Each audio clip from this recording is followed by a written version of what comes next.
बाहिम्मत खातून तनवीर बीबी 12 से 13 साल कराची में काम करती रही है। अब इन्होंने मुल्तान आकर या करियाने की दुकान लगाई है। कराची में मैं कपड़े धोती थी बंगलों पे। जब से मुझे शुगर हुई है मेरे घुटनों की तकलीफ भी हो गई है। बेटा कंपनी में काम करता है तो वो भी तनख्वाह टाइम की नहीं देते। बाजार से रोटी लेके दाल रोटी लेके खा लेते, सामान दे लेती हूँ फिर आके बैठ जाती हूँ। अस्सलाम वालेकुम नाज़रीन, मैं हूँ आपका मेज़बान मोहम्मद अकमल और आप देख रहे हैं पाकिस्तान स्टोरीज। आज आपकी मुलाकात करवाने आया हूँ मुल्तान की बाहिम्मत खातून तनवीर बीबी से, जो 12 से 13 साल कराची में काम करती रही है। कराची में काम करने के बाद अब इन्होंने मुल्तान आकर अपने आबाई घर के करीब ही इन्होंने अपनी जो है एक दुकान लगा लिया, करियाने की दुकान लगाई है। उस पे सामान बेचती है और करियाने की दुकान चलाकर ये अपना गुजर बसर कर रही है। तो आइए इनसे इनकी कहानी जानते हैं। ये बताइएगा कि क्या वजह बनी, दुकान क्यों लगानी पड़ी? यही अब होता नहीं था कराची में। मैं कपड़े धोती थी बंगलों पे। मेरे उस टाइम पे मैं सही थी। मेरे 4 घर पर नीचे होते थे, बहुत तो ऊपर मशीन लगाती थी, नीचे भी धोती थी। 4 घर भाई थे, मतलब मेरे रोज के 6 घर के कपड़े होते थे। जब से मुझे शुगर हुई है मेरे घुटनों की तकलीफ भी हो गई है। अब वो दवाई भी नहीं ले सकती। अब एक बेटा करने वाला है तो थोड़ा सा यही कर लिया है। बेटा कंपनी में काम करता है तो वो भी तनख्वाह टाइम की नहीं देते, तो उसके अलावा यही कर रही हूँ भी चलो अच्छा कुछ ना कुछ थोड़ा सा करते करते। अब शुक्र है अल्लाह का, बीसी डाली हुई थी कराची में।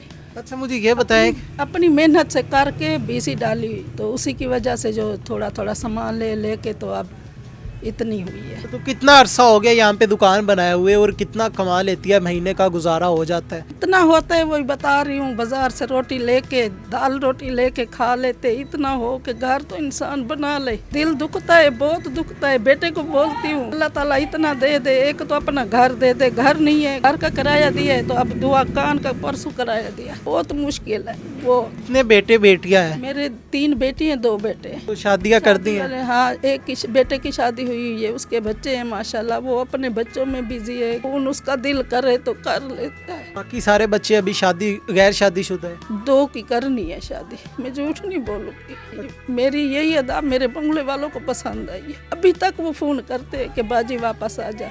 अब क्या करूँ, उधर है सीढ़ियों का काम, मैं ऊपर चढ़ नहीं सकती। माजी इधर घुटनों का मसला है, सारा दिन दुकान पे यहाँ पे तो खड़ा होना पड़ता है, किस तरह गुजारा करती? बैठती हूँ, सामान दे लेती हूँ, फिर आके बैठ जाती हूँ। बाहर बैठ जाती हूँ, सामने बच्चे ऐसे हैं कभी चीज खींच के भाग जाते हैं, पीछे तो नहीं भाग सकती। बस ऐसे उधर बैठी रहती हूँ, सामने के सामने तो बैठी हूँ। जब कोई आया चीज लेने तो फिर उनको चीज दे दी। दवाइयों वगैरह का खर्चा निकल जाता है? हफ्ते की कितने की मेडिसिन आती है? नहीं निकलता। वो तो उधर मैं करती थी, प्राइवेट डॉक्टर को शुगर चेक कराती थी, दवाई लेती थी। 4-4 हजार की दवाइयाँ आ जाती थी। उधर से तंग होके महंगाई ने जो है ना खत्म कर दिया। तो बाजी एक बेटा शादीशुदा है, बाकी जो है वो मदद नहीं करते कि अम्मा जी आप काम ना करें, हम मेडिसिन लेके देंगे, आप घर बैठे? उसके अपने बच्चे हैं ना, वो नहीं कर सकता। इतनी उसकी भी नहीं है, अपना घर उसका भी नहीं है। बेटी है बड़ी, उसके पास कभी चली जाती हूँ, वो दवाई भी ले देती है, किराए के पैसे भी दे देती है। अब इतना तो कि उसके भी माशाल्लाह 6 बच्चे हैं, एक करने वाला है, घर भी उनका किराए पे है। क्या करे, क्या कहानी सुनाए, क्या दास्तान सुनाए, कैसे जिंदगी गुजरी है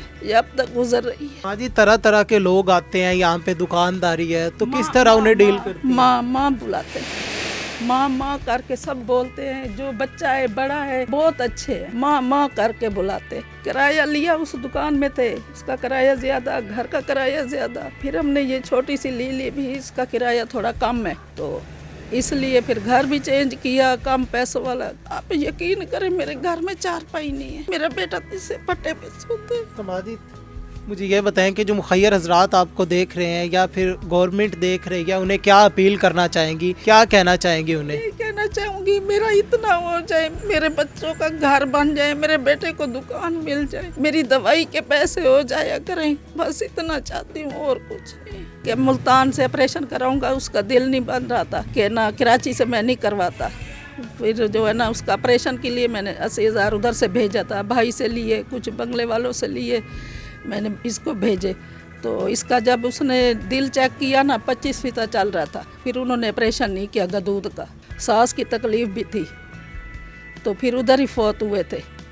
ये तो उस घर के ये चक्कर में लगे हुए थे। मेरी आदत है झूठ बोलने की, तो बीसी डाली हुई थी, बीसी निकली हुई थी, मेरे भतीजे के पास थी। जब वो फौत हुए हैं, शुक्र है अल्लाह का, हम किसी से नहीं लिए। वही 40,000 एम्बोवाल लेस वाले को दिया, बाकी जो है हमारे में करते जुमर आता कुल ये चीज़ें सब वो हमने खुद करी। बिल्कुल नाज़रीन, आपने तनवीर बीबी की कहानी जारी कि किस तरह ये अपनी जो ज़िंदगी है अब गुजार गया, किन किन मुश्किलात का सामना है। ज़िंदगी के 12 से 13 साल कराची में मुख्तलिफ बंगलों के ऊपर इन्होंने काम किया है। एक ही दिन में 5 से 6 घरों में काम करती रही है। इसके अलावा जब ये यहाँ पर आई है तो आप पिछले 3 से 4 साल से यहाँ पर ये अपनी दुकान चला रही है। इनका कहना है कि जो गुजारा है बड़ी ही मुश्किल से होता है। मुखैर हजरात से और हुकूमत से इनकी ये अपील है कि हमारी कुछ ना कुछ मदद की जाए, कम से कम इतना तो कर दिया जाए कि मेरे घुटनों का मसला है, मेरी जो मेडिसिन है उसका खर्चा तो निकले, मुझे एक व्हील चेयर तो फराहम की जाए। हमारी मुखैर हजरात से अपील है कि इनकी जल्द से जल्द इमदाद की जाए। इसी के साथ अपने मेज़बान मोहम्मद अकमल को दीजिए इजाज़त। अल्लाह निगहबान।